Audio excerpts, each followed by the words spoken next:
ಕಟ್ಟಿದ ಮನೆಗೆ ಕರೆಂಟಲ್ ಹಾಕಿ ಬೆಳಕು ಉರಿಯುವುದನ್ನು ನೋಡಿ ಕೈ ಮುಗಿದು ನೀವೆಲ್ಲರೂ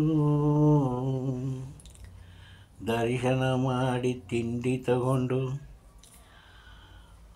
ಪರಮಾತ್ಮನ ಇಷ್ಟ ಮಾತ ಮಾಡಿದಾನೆ ಎಂದು ಸಂತೋಷ ಪಡೆಯದನ್ನು ಬಿಟ್ಟು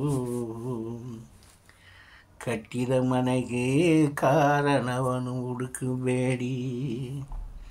ಕಟ್ಟಿದ ಮನೆಗೆ ಕಾರಣವನ್ನು ಹುಡುಕಬೇಡಿ.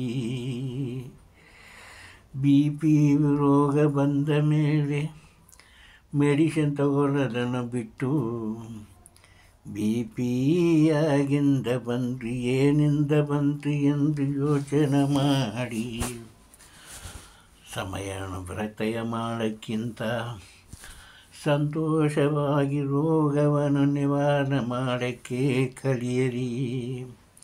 ಅವರಿಂದ ಬಂತ ಇವರಿಂದ ಬಂತ ಯಾರಿಂದ ಬಂತು ಎಂಬುದಕ್ಕಿಂತಲೂ ಯಾಕೆ ಬಂದಿದೆ ಎಂಬುದಕ್ಕಿಂತಲೂ ಬಂದಿರುವ ರೋಗವನ್ನು ಪರಿಹರಿಸಿಕೊಳ್ಳಿರಿ.